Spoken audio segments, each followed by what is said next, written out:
Hello मित्रों, option selling education, ये मैंने एक सीरीज बनाने का फैसला किया। उसकी 2 वीडियोस बन चुकी हैं। पहली वीडियो थी कॉल्स के ऊपर, ऑप्शन कॉल्स क्या होती हैं। दूसरी वीडियो थी ऑप्शन की पुट्स क्या होती हैं। आज तीसरी है, उसका नाम मैं ऐसे रख रहा हूं कि option selling education number 1, number 2, आज नंबर 3 बनने वाली है, ताकि आपको सीरियल वाइज पता चलता रहे कि आप जो नया आदमी है उसको सीखने के लिए आसानी हो, वो बार बार उसको पता हो कि क्या पहले कौन सी देखनी है, फिर कौन सी देखनी है, फिर कौन सी देखनी है। तो इसमें मैं सीरीज बनाता चला जाऊंगा, 4, 5, 6 जब तक जिंदा रहूंगा, ठीक है। तो आज हम बात ये करेंगे कि पता तो चल गया आपको कि ऑप्शन सेलिंग जो है पुट्स और कॉल्स क्या होती हैं। अभी जब ऑर्डर कैसे प्लेस करना है, तो जब आपने बेचनी हो तो पिछली वीडियोस में आपको प्रीमियम का पता चल गया, कमाना कैसे है। तो अब ऑर्डर्स कैसे प्लेस करना है, ये बड़ा ट्रिकी बात है। कई लोग मेरे ग्रुप में बहुत देर से ऑप्शंस का काम कर रहे हैं, लेकिन उनको ऑर्डर्स कैसे प्लेस करना है वो नहीं पूरी तरह से समझ में आया। तो आज मैं आपको समझाऊंगा कि ऑर्डर्स कैसे आपने प्लेस करने हैं। तो जब भी आप ऑप्शंस में जाओगे, किसी भी प्लेटफॉर्म पे जाओगे, कौन सा भी ब्रोकर होगा, तो जब आप ऑप्शंस के में जाओगे तो आपको ये 4 ऑप्शंस मिलेंगे।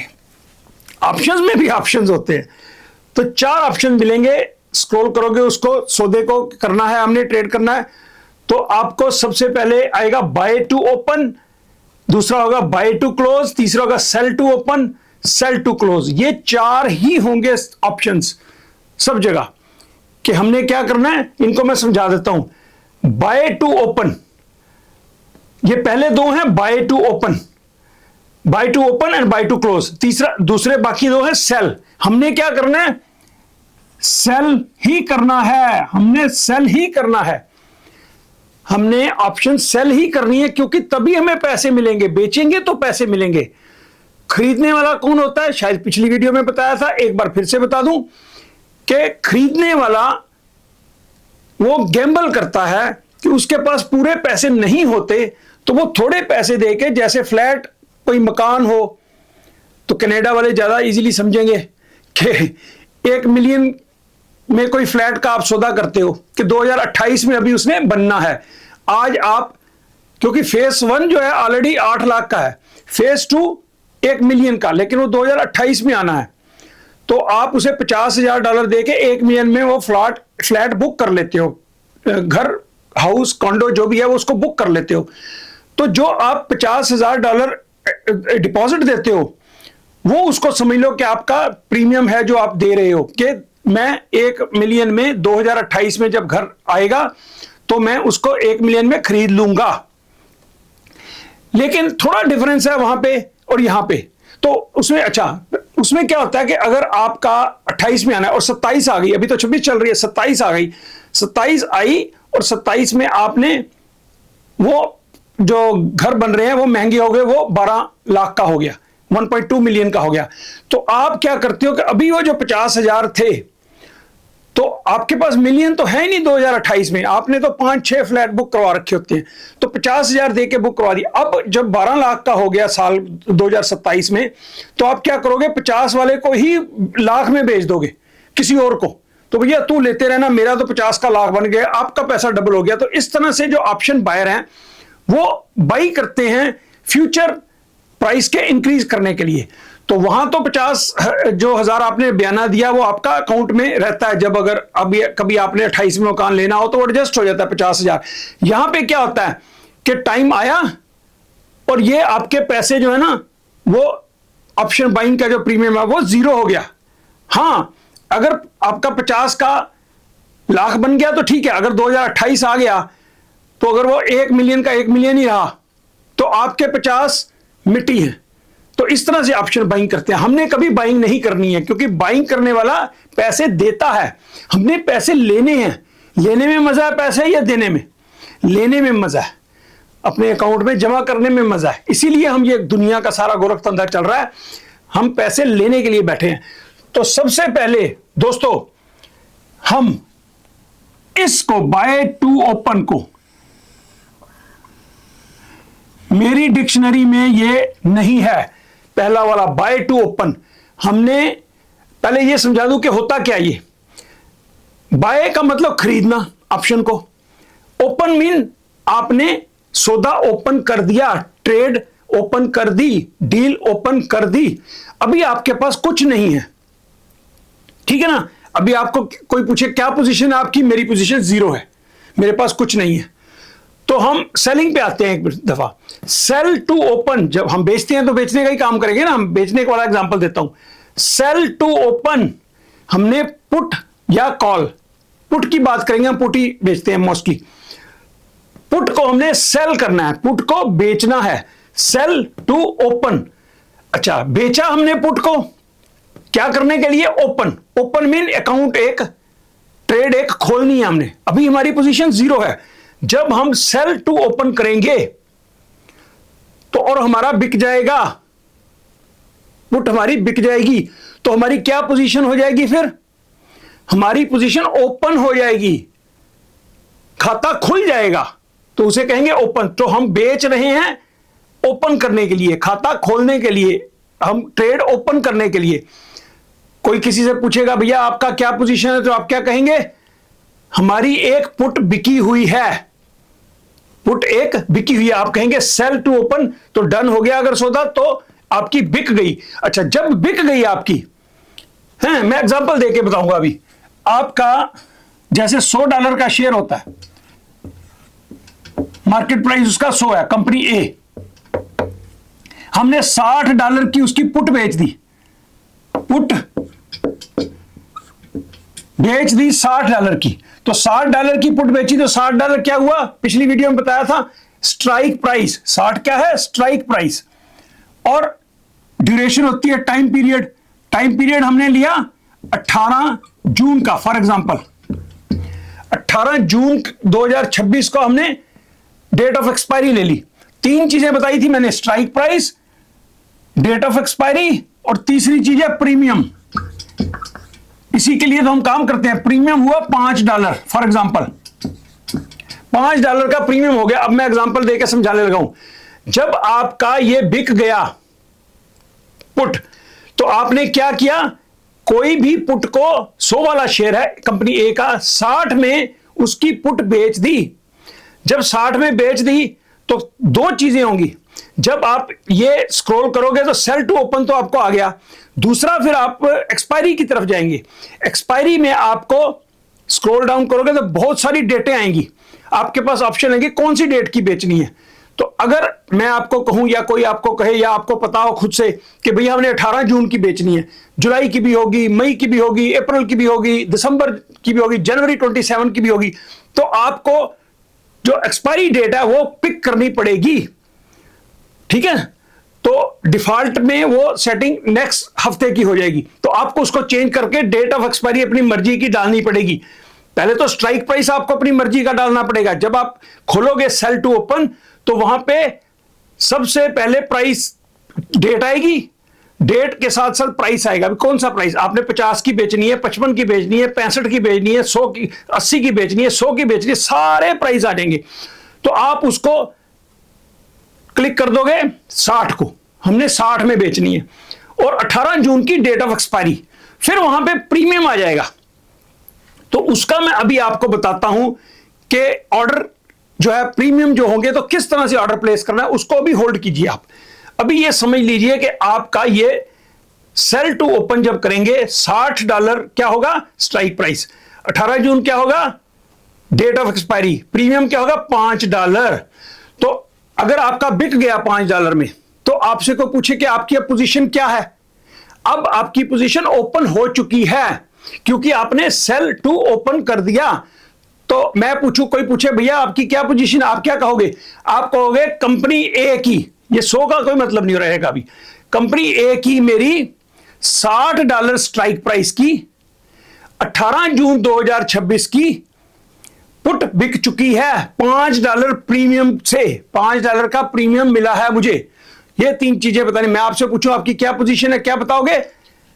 अगर आपकी सेल टू ओपन हो चुका है, ट्रेड आपकी एक्सेप्ट हो चुकी है, डील हो चुकी है, ओपन हो चुका है, आपने बेच के ओपन कर दी है पोजीशन, अब ओपन हो चुकी है आपकी पोजीशन।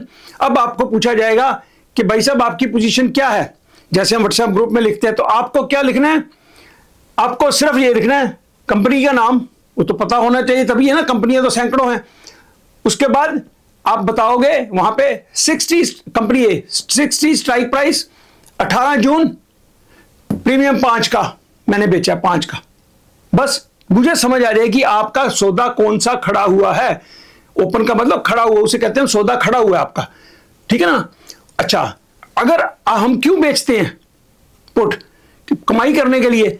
अभी आप 2 महीने की जून 18 तक की बेची आपने, एक्सपायरी जून 18, अगर जून 18 तक, जैसे आपको पिछली बार समझाया था पुट की वीडियो में, अगर ये 100 वाला शेयर 60 तक ना आया 18 जून तक, तो ये $500 आपके हुए। ये तो समझ में आई हुई पिछली बार की बताई हुई बात, $500 आपके हुए। लेकिन यह भी बताया था कि इस दौरान आप अभी मई की 6 तारीख है, 7 आज, तो नहीं 6 है शायद, आज 6 वेडनेसडे का दिन है, 6 जून, 6 मई है। तो आप अगर 20 मई को अगर ये सौदा काटना चाहें, भी खत्म करो इस बात को, अब प्रीमियम क्या रह गया, 4 रह गया, सपोज एग्जांपल के लिए बता रहा हूं, 4 रह गया, तो आपने बेचा कितना था, $5 का, अब क्या भाव रह गया उसका, $4 का। अब आप क्या करोगे $100 कमाने के लिए, क्योंकि 5 का बेचा अब 4 का रह गया, आपने जो चीज 5 में बेची थी अब 4 की रह गई है, तो आप क्या करोगे, बाय टू क्लोज। पहले चीज बेची हुई थी, उसको अब सौदा हमने क्लोज करना है, तो उसका जो सेल टू ओपन किया था उसका ऑपोजिट क्या है, बाय। सेल का ऑपोजिट बाय, ओपन का मतलब क्लोज, ओपन का ऑपोजिट। तो सेल टू ओपन किया था हमने, अब हम करेंगे बाय टू क्लोज, इसका जस्ट ऑपोजिट कर देना हमने, तभी तो सौदा क्लोज होगा ना। आपने मेरे से $5 लिए, मैंने $5 आपको वापस कर दिए, तभी तो हम बराबर हो जाएंगे ना, ट्रांजैक्शन हमारी कंप्लीट हो जाएगी। लिया दिया, तो आपने सेल किया था, सेल हायर करना है, बाय लोअर करना है, तब आपका प्रॉफिट है। जो अब भाव में आपने सेल करी, जिस भाव में आपने बाय टू क्लोज की, जब अब $4 अगर इसका भाव रह गया, तो आप इसको क्या करोगे, बाय टू क्लोज, तो आपकी $4 में बाय हो जाएगी। पहले बिकी हुई थी, वो सौदा खड़ा हुआ था, ओपन था, आपने क्लोज करना है सौदे को, तो क्या करोगे, सेल को opposite buy, buy to close, ये $4 की बाय करके आप क्लोज कर दोगे, और $1 आपका प्रीमियम मिल जाएगा आपको, यानी कि $100 आपकी कमाई हो जाएगी। अगर आप इसको एक्सपायरी से पहले फिनिश करना चाहते हो सौदे को, तो ये 3 भी हो सकता है, वो मैं अगली वीडियोस में आपको बताऊंगा कि ये किन किन चीजों पर डिपेंड करता है आपका प्रीमियम। लेकिन ये लेके चलो कि 100 का भाव 100 ही रहा, 15-20 दिन बीत गए, तो ऑटोमेटिकली टाइम वैल्यू जो है वो उसको 5 को 4 कर देगी या 3.5 कर देगा। और 3.5 में आपका बाई बैक हो गया, तो आपके $150 बच गए, $1.50। अगर ये 3 का हुआ 20 दिन में, 25 दिन में, तो आपको 5 का बिका था, 3 में बाई बैक कर लोगे, आपका $2 का प्रॉफिट, $200 का प्रॉफिट हो जाएगा। तो क्या करना है, ओपन कैसे करनी है पोजीशन, सेल टू ओपन। अच्छा, उसको फिर खत्म कैसे करना है, बाय टू क्लोज, ठीक हो गया। अच्छा, तो जिसने ये बाय करी होगी उसको सेल करके क्लोज करना। सेल टू क्लोज का मतलब क्या है, जिसने बाई कर रखी है वो ऑप्शन, उसको। लेकिन ये काम हमने करना ही नहीं, हमने तो सौदा नया खोलना है, ठीक है। और नया सौदा खोलने से एक छोटा सा जोक याद आ गया। एक ना बंदा था, तो यंग मैन, तो वो किसी के घर गया जान पहचान वाले के, तो रात को क्या देखता है कि अंकल जी हैं उस घर में। अंकल जी चुपके से उठते हैं रात को और किचन में जाते हैं, और किचन में जाते हैं, और उस घर में एक लेडी, उनकी वाइफ हो, जो भी हो, तो किचन में जाके वो कार्यक्रम अपना करते हैं, क्योंकि बेडरूम्स कम होते हैं, तो किचन में कार्यक्रम कई दफा होता है। तो किचन में जाए, कार्यक्रम करके आ जाए। तो 2-3-4 दिन देखा उसने, बंदे ने, यंग मैन ने, उसने कहा ये अंकल जी किधर जाते हैं किचन में। तो 5-6 दिन के बाद वो लड़का जो था वो किचन में जाके अंकल जी की बेटी के साथ कार्यक्रम करा उसने, और उसके बाद अंकल जी आ गए। अंकल जी कह रहे ओए ये क्या किया? वो कहते अच्छा हाँ। तो वो अंकल जी से पूछता था आप क्या करने जाती हो किचन में? तो अंकल जी बोलते थे चीनी खाने जा रहा हूं मैं, चीनी खाने जा रहा हूं किचन में मैं। तो बंदा कहता अच्छा चीनी खाने जा रहे होंगे। तो एनीवे जब उसके बाद कुछ दिनों के बाद उसने कार्यक्रम उसकी लड़की के साथ कर दिया, तो फिर अंकल जी आए तो उनको ओए ये क्या किया? वो कहता जी मैंने अभी चीनी खाई है, आप भी तो खाते, मैंने चीनी खाई है। तो वो बोलता हो चीनी खानी थी तो पुरानी बोरी में से खा लेता, नई बोरी खोलने की क्या जरूरत है? तो चीनी जो ना बोरियों में होती है। तो भाई उसने कहा पुरानी बोरी में से खा लेनी थी, तूने नई बोरी क्यों खोल दी? तो ये होगा कि नई पोजीशन आपने जो सेल टू ओपन हुआ नई पोजीशन है उसको आपने क्लोज कर देना है, चीनी की बोरी को क्लोज कर देना है। तो जब आप क्लोज करोगे बेची हुई की हाई प्राइस पे, खरीदोगे सस्ती, बस हमारा यही काम है, चाहे कॉल हो चाहे पुट हो, बेचनी है हाई प्राइस पे, खरीदनी है सस्ते प्राइस पे, और हमारा डिफरेंस जो है उनका दोनों का वो हमारा प्रॉफिट हो जाएगा। अच्छा, अब ये जो हम बेचते हैं तो कैसे ऑर्डर प्लेस करना है ये बहुत जरूरी है समझना। अच्छे भले लोग जो है ना उनको भी ये नहीं से समझ आता कि ये कैसे काम करता है। ये बड़े ध्यान से सुनना, बड़ी इंपॉर्टेंट चीज है।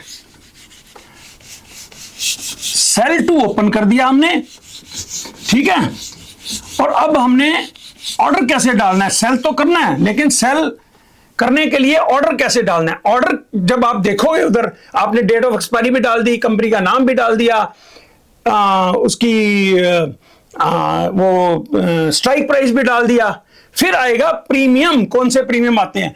उसमें क्या होगा दोस्तों, प्रीमियम क्या होते हैं? Bid and ask.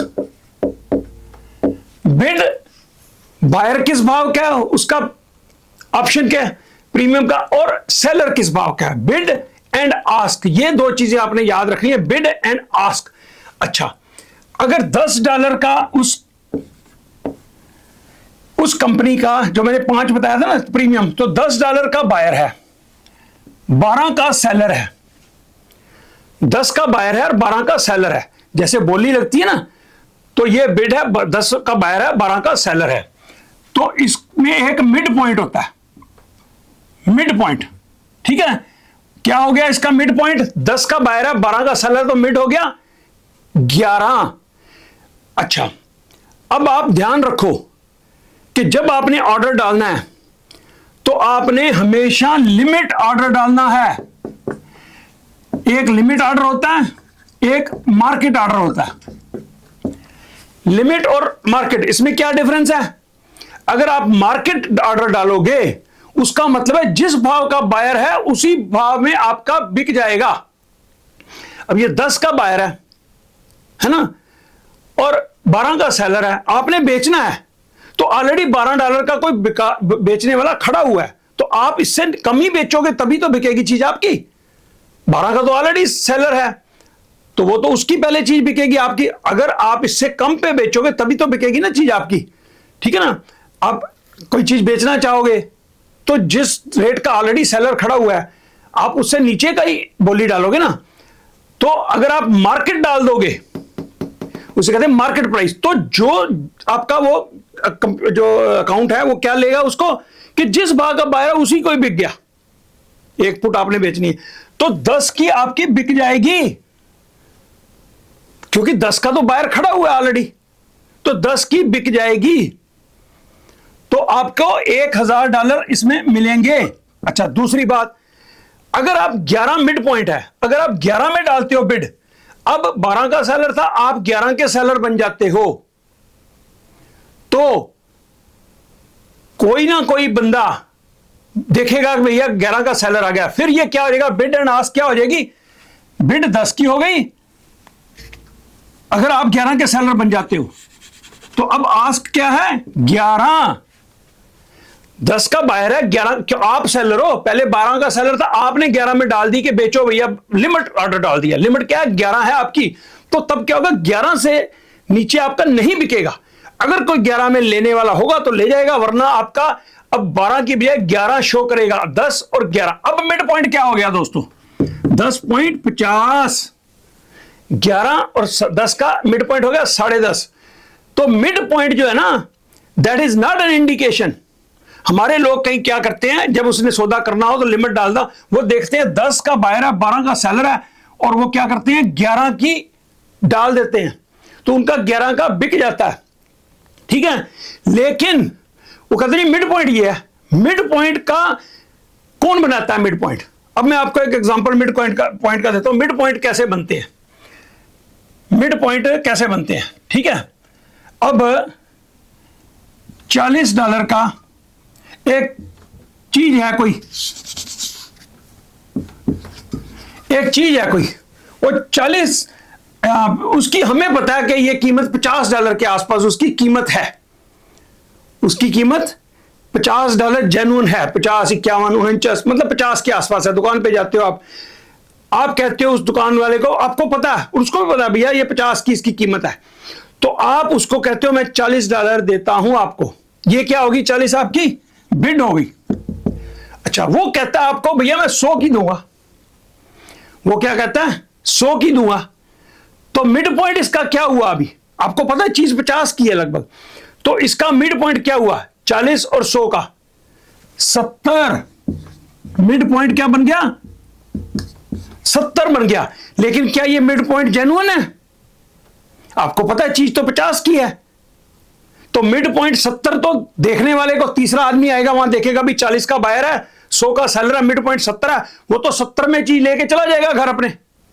उसको क्या पता भैया चीज तो 50 की थी, वो तो 70 की ले गया, $20 ज्यादा दे गया ना वो। अब यहां पे यही है, 10 का बायर है, 12 का सेलर है, और हो सकता है प्राइस उसका 10-20 हो, $10.30 हो, तो आप उसको 12 में ले गए अगर मार्केट ऑर्डर डाल दिया, या आपने ये देखा कि भैया 10 का बायर है, 12 का सेलर है, मैं 11 में डाल देता हूं, मिड पॉइंट तो 11 है, तो आपको वो 11 में चीज आपकी बिक जाएगी। तो जबकि उसकी कीमत हो सकता है 11.25 हो, आपकी महंगी चीज बिकनी हो। तो यहां पे वही चीज होगी कि बिड जो है 40 की है, सेलर 100 का है, तो 70 मिड पॉइंट हो गया।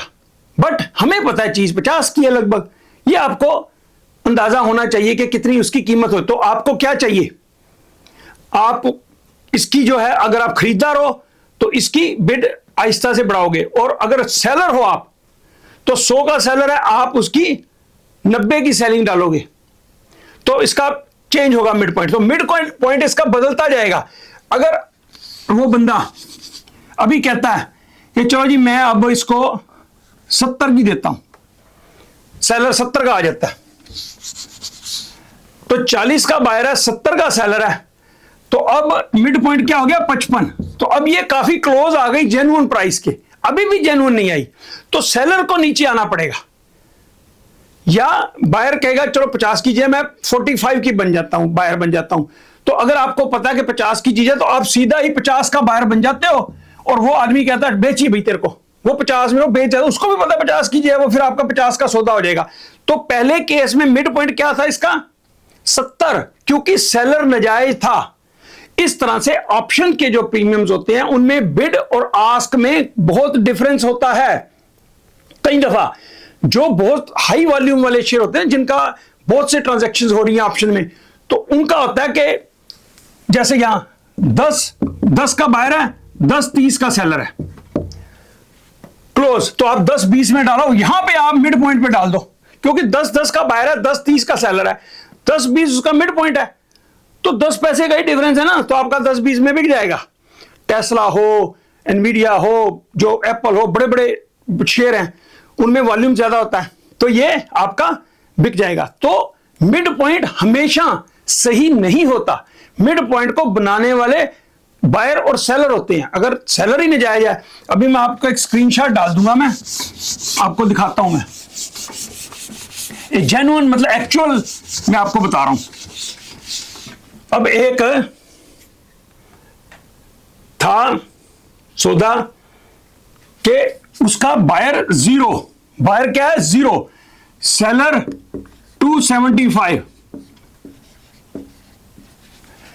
बायर है ही नहीं कोई, 275 का सेलर है, तो क्या करोगे, मिड पॉइंट क्या होगा 137, जबकि हमें पता है इसकी वैल्यू जो है जेन्युइन वैल्यू 10 पैसे या 20 पैसे से ज्यादा नहीं है,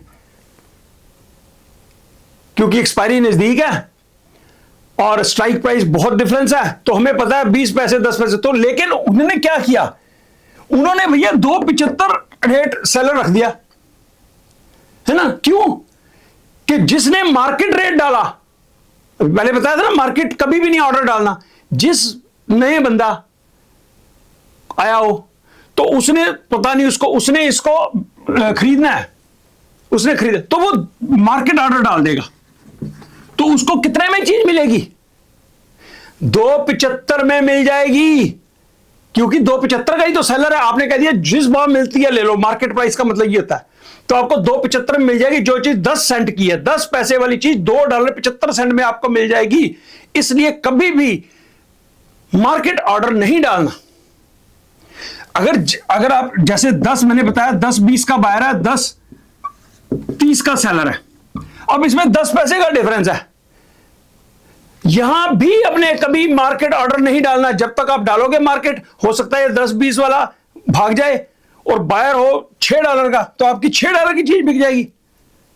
गलती कभी नहीं करनी है। आपको क्या करना है, अगर आपको बेचना ही है, मार्केट ऑर्डर भी बेचना है, तो आप क्या करोगे, 10-20 का आपको वारा खाता है भाव, 10-30 का सेलर, 10-20 का बायर, आप 10-20 की डाल दो सेलिंग, सॉरी बाइंग, आपने बाइंग करनी है ना, तो 10-20 की बाइंग डाल दो, आपको 10-20 की, सॉरी 10-30 आपने बाइंग करनी है तो 10-30 की, अगर आपने खरीदनी है तो 10-20 की मिल जाएगी, बेचनी है तो 10-30 की।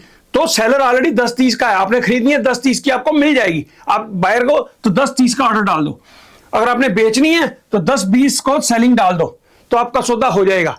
तो अभी तो कोई रिस्क नहीं रहेगा, मार्केट डालोगे फिर भी खतरा रहता है, इसलिए आप कभी भी मार्केट ऑर्डर मत डालो, लिमिट ऑर्डर डालना है आपको, यह बात ध्यान में रखनी है आपको। अच्छा, अब आपको एक और बात समझाता हूं। कई लोग, आपका कोई ऑर्डर खड़ा हुआ है, आपका ओपन है पोजीशन, आपने $5 की वो पुट बेच रखी है, $5 की, ठीक है, उसकी लिक्विडिटी बहुत ज्यादा नहीं है, तो उसका बायर है $1 का और सेलर कोई नहीं है, तो सेलर है $10 का।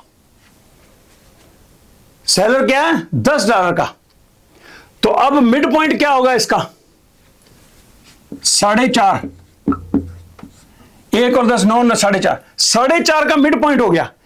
अब आपका जो अकाउंट है ब्रोकर वाला, आपको पता है जबकि इसकी वैल्यू 1.20 1.25 है, क्योंकि एक्सपायरी क्लोज आ गई है, सौदा खत्म होना है, 1.20-25 का भाव है, लेकिन क्योंकि आपका सेलर $10 से नीचे नहीं है, कोई नजायज ही किसी ने डाल दी $10, भाव तो भैया $1.25 $1.5 के करीब है, तो लेकिन आपका अकाउंट आपको क्या दिखाएगा, बैलेंस, कि आपकी 5 की बिकी हुई है, 4.5 का उसका मार्केट का भाव है। अभी उनको कोई तो तरीका अपनाना है ना आपकी बताने के लिए कि आप इतने लॉस में हो या प्रॉफिट में हो। अगर आपने 5 की चीज बेची हुई है, तो अब मार्केट भाव बता रही है 4.5, तो आपको $50 का फायदा बताएगा ना, वो 50 का ही, वो क्योंकि मिड पॉइंट 4.50 है। तो आपका अकाउंट जो है ना ब्रोकर वाला, कई दफा आपका गलत दिखा रहा होता है आपको, क्यों कि उसको तो पता नहीं है, उसको तो 1 का बायर है, 10 का सेलर है, 4.5 की एवरेज होगी, जबकि एक्चुअली 1.50 है उसका भाव, तो एक्चुअली आपको 350 का प्रॉफिट है। 5 की बेची हुई है, 1.5 का भाव है उसका, तो 350 का प्रॉफिट है। लेकिन आपका अकाउंट क्या दिखाएगा, आपको $50 का सिर्फ प्रॉफिट दिखाएगा, 5 की बिकी है, 4.5 का भाव है।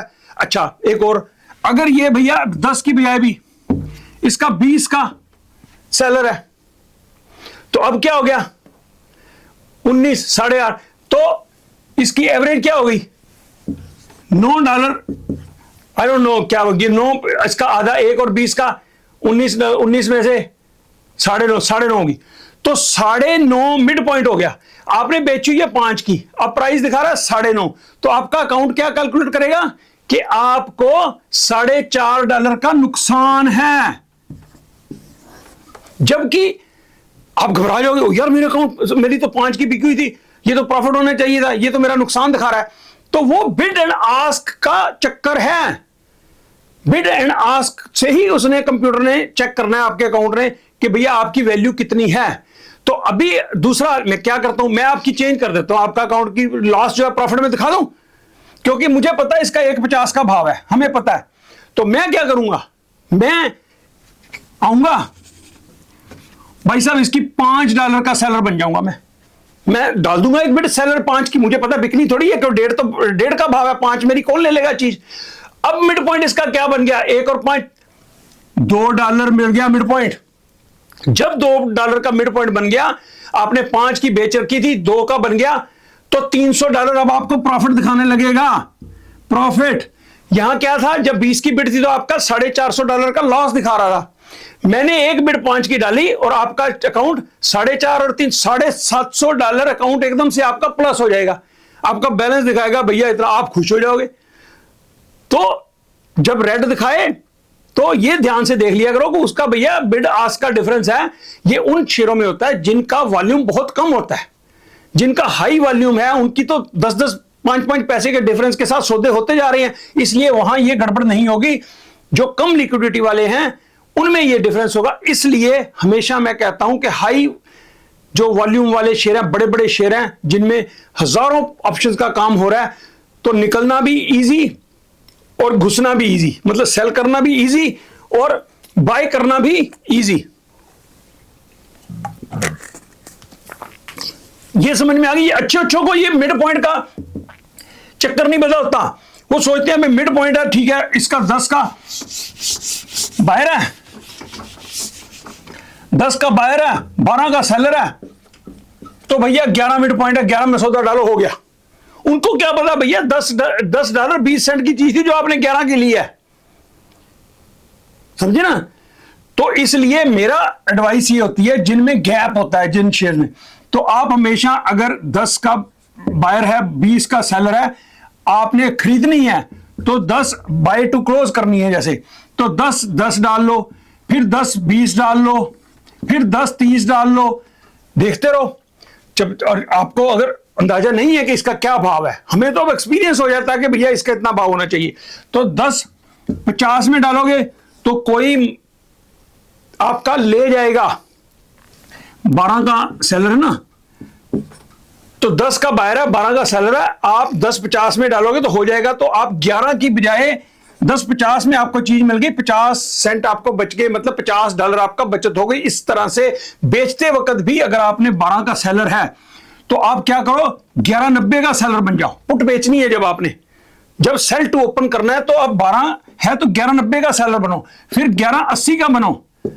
पहले तो मार्केट रेट नहीं डालना, मार्केट रेट डालोगे तो 10 में बिक जाएगी आपकी चीज, ठीक है। तो मिड पॉइंट भी डालोगे तो 11 में बिक गई, यहां से तो बेहतर है। लेकिन फिर भी जब भैया आपकी 10.80 में बिक सकती है, 11.80 में बिक सकती है, 11.70 में बिक सकती है, तो कोशिश करो 12 से 10-10 20-20 पैसे नीचे करो। और अगर 11.5 में बिक गई तो 11 मिड पॉइंट है, 11.5 में बिक गई तो आपका $50 का फिर भी फायदा हुआ। तो कई शेयरों में तो भैया ऐसा होता है कि $40 $42 का बायर है और 48 का सेलर है, 6 7 डॉलर का डिफरेंस होता है। वहां पे तो मतलब एक आपके ऑर्डर गलती से $600-700 का फर्क पड़ जाता है। तो ये चीज ध्यान रखनी है। और कौन सा पॉइंट था, लिमिट ऑर्डर नहीं डालना है, बिड एंड आस्क ये डालनी है, और बस मोस्टली यही आज की वीडियो में, क्योंकि फिर लंबी हो जाएगी। तो ऑर्डर डालना और कैसे डालना है ये था ऑप्शन सेलिंग एजुकेशन नंबर 3। तो आप वीडियो के बॉटम पे कमेंट्स में डाल दिया करो कि कौन सी चीज आपको समझ नहीं आई, उसको फिर से एक्सप्लेन करूंगा। तो अपनी तरफ से मैं कोशिश करूंगा कि पॉइंट बाय पॉइंट, जो नंबर 4 में मैं ऐसा टॉपिक लूंगा जो आपको पहली तीनों के बाद चौथे की जरूरत है, तो अपनी तरफ से कोशिश करूंगा। लेकिन आप भी अगर कोई चाहिए आपको तो मुझे बता दिया करो कि इस टॉपिक पे भाई साहब वीडियो बनाओ। तो एक वीडियो और, मैं जो एडवांस लोग जो ऑलरेडी काम कर रहे हैं उनके लिए ये वीडियो जो है काम की नहीं होगी, एजुकेशनल वीडियो, ये तो बिगिनर्स के लिए है।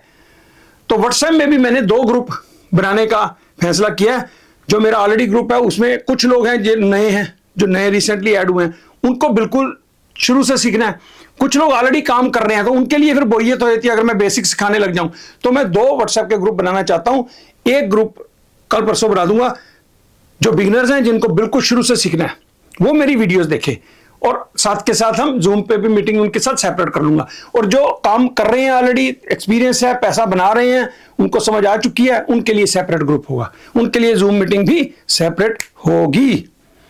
ठीक है दोस्तों, थैंक यू वेरी मच। खुश रहो और पैसे कमाओ, ध्यान से वीडियो देखा करो। हाँ, एक बात और कहना चाहता हूं, ये जो लोग वीडियो देख के फिर मेरे से सवाल कुछ पूछते हैं और उस सवाल का जवाब बीच में दिया होता है वीडियो में, तो फिर मुझे बड़ा फील होता है कि भैया एक तरफ कहेंगे आपकी वीडियो देखी, option selling education number 3 video देखी, लेकिन ये सवाल है, तो वो सवाल ऑलरेडी यहां पे आंसर दिया होता है मैंने वीडियो में, वो देखते नहीं है ध्यान से। फिर मुझे फील होता है कि यार एक तरफ तो ये कह रहे कि आपकी वीडियो आपने देखी बहुत अच्छी थी, तो उसमें जो कंटेंट है वो तो देख लो ना, सुन लो, ठीक है ना। तो मुझे फिर दुख होता है कि आप वीडियो कह रहे हो कि अच्छी थी, देखी आपने, फिर आप क्वेश्चन ऐसा पूछ रहे हो जिसका आंसर बीच में मैंने दे रखा है। ठीक है दोस्तों, चलो इजाजत चाहता हूं। Thank you very much.